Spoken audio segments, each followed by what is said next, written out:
It's the story that we've all heard before. The stock market crashes, then a couple years later, someone comes out and shows you how they've made millions, sometimes billions, from the market crash. Obviously, one of the most well known ones is Michael Burry, who shorted the stock market in 2018 and made a whole lot of money. That was made famous by the movie The Big Short. Also, you've got George Soros, who pocketed $1 billion in a day by shorting the British pound. You got Andy Krieger, he made millions as the Kiwi crashed. These guys had specific tactics that they used to make money in the crash. While most investors were getting crashed, pulling out of the market and losing money, they've made money. Now, what I want to do in this video is talk about how you can do the same. Now, I can't guarantee that you're going to make millions. If I did, you should probably click off this video. I mean, that all depends on how much you start with. But I'm going to show you tactics on how to make good money in a stock market crash. So we've all heard of the stories of the stock horror shows. GoPro, everyone thought this company was going to be worth tens, if not hundreds of billions of dollars. Fast forward to today, and how many people are buying GoPros? Not many at all. And thus, the stock got absolutely crashed. It's fallen by over 90%. Aurora, that's a bit more of a recent example. Everyone thought that once weed was legalized in Canada, that Aurora the company would take off. Not so much once all of that hype had died down. It actually fell from 150 Canadian dollars to under 10. Nikola, an even more recent example, again, a stock that had a lot of hype because of the EV potential, but it got crashed. Now, the reason I've shown you these three examples is because not all investors lost money with these stocks. There was this astute group of people who were able to identify the hype, and they went and shorted these stocks. Once the bubble popped and the stocks crashed, these investors made good money, because when you short a stock, you profit when it goes down. If it goes up, you lose money. So if you're able to identify trends when stocks are getting hyped and overpriced, then you can make a lot of money through shorting them. I mean, let's be honest, sometimes it can be easy to tell when stocks are overhyped because you get your neighbor John, who knows nothing about investing, and he tells you he's buying the stock. The stocks all on YouTube, the stocks in the news, it's on social media. These are often signs that they're overpriced. For example, Bitcoin. At the height of Bitcoin, everyone was talking about it. I remember my flatmates buying it. My friends who didn't even know what the word invest meant, they bought it. What do you know? Next thing, the bubble popped. So that's one way you can make money in a market crash. It's by shorting certain individual stocks. That's the tactic that Michael Burry used to make money from a crash. He shorted subprime mortgages bonds, or George Soros. He made $1 billion in a day by shorting the British pound. The other thing that you can short, if you are extremely brave, is the stock market as a whole. As of today, the market is at or close to all-time highs, and there are a lot of people saying it's overvalued. Even Michael Burry himself thinks the market looks overinflated.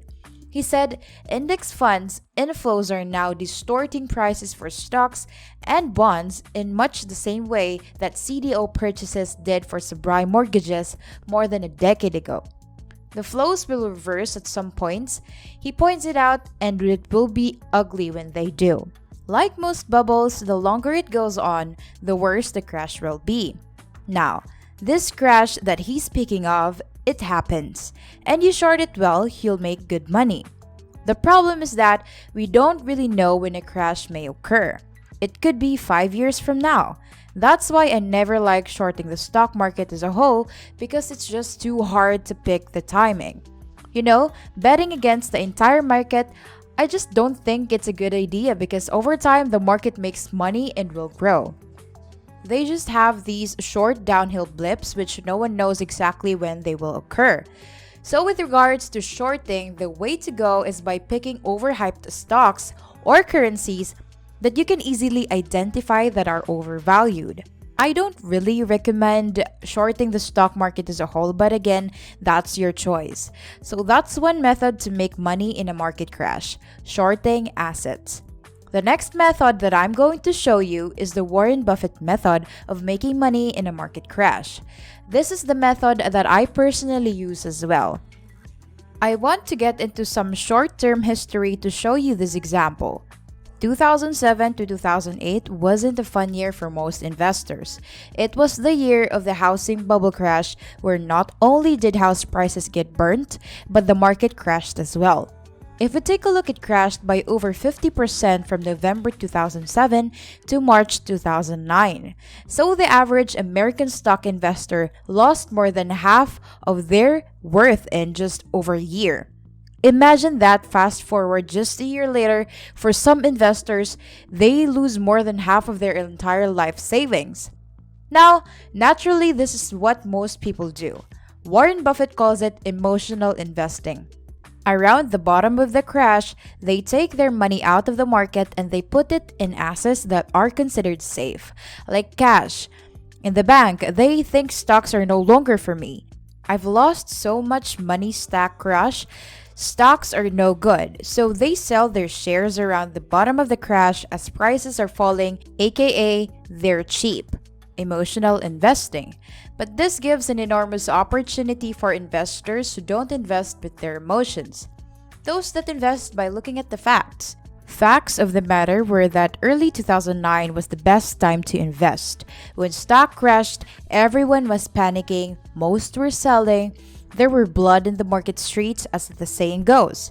That is when you want to buy because that's when stocks are on sale. And Warren Buffett in 2007, he was very cautious with how many stocks he bought. He was mainly buying bonds. But in 2009, after the crash, Buffett went on buying spree, deploying all of that cash that is saved up for so long, and it paid off. Those who bought in the midst of panic in the recession made the highest returns. I mean, the stock market since March 2009 has gone up over 400%. So if you want to make money in the next market crash, always remember the best time to buy is in a crash where everyone is panicking. And you might say, the market went up 400%, that's 5 times the amount. That's not necessarily gonna make me a millionaire, and yes, 100% agree. But there is one thing that you might be forgetting. The eighth wonder of the world's compound interest. You know, there's the old tale of this man asking for one thing from the wealthy king before he dies. The king says, yes, I'll give you the thing depending on what it is. The man says, you see, that chessboard that you're playing on, please grant my family 1 grain of rice for the first square, 2 for the second, 4 for the third, 8 for the fourth square, and so on for all 64 squares.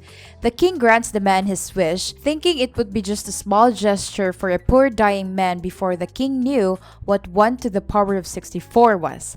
It worked out to be that even his entire kingdom did not produce that much rice, so he had to give his whole kingdom away.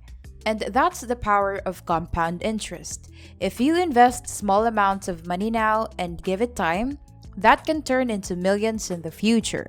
What you need for the recipe is a high return, which you can get by investing after a crash, and of course, time in the market. Time to let your investment compound on themselves and grow. Now, the last thing I want to mention about making money from a stock market crash is choosing the right investments at the right time. I want to bring your attention to this graph. It's a graph by Fidelity which tells you what type of sectors do well in different parts of the market cycle. At the top of the cycle, you want to be playing the game defensively. You want precious metals like gold, which hold its value. You want consumer stocks, which are not cyclical in nature. You want healthcare, which is still needed no matter what market we are in. However, when the market starts crashing, you want to adjust your strategy slightly. At the bottom of the market, the consumer cyclicals and financial stocks are the ones to go for, because they're normally ridiculously cheap in price and no one wants to own them. When the market starts recovering a little bit, then it's time to adjust into sectors like transportation and especially technology. Because at the start of the bull market, after it crashes, technology stocks are so cheap but have a lot of potential for growth. For example, Netflix stock since 2009 has gone up over 6,000%, Amazon that's gone up over 4,500%, Apple over 3,500%, After a market crash, you really want to be picking out the right type of stocks in order to make money, the ones that are going to be disruptive over the next 10 years or so. If you can do this, pick them early and reinvest your profits. You can make a lot of money, there's no doubt about that. Most people look at the market crash and it's something that they fear. However, if you have the right mindset and you use the correct tactics, some of which I've outlined in this video, a crash can be something that you can turn into a great opportunity.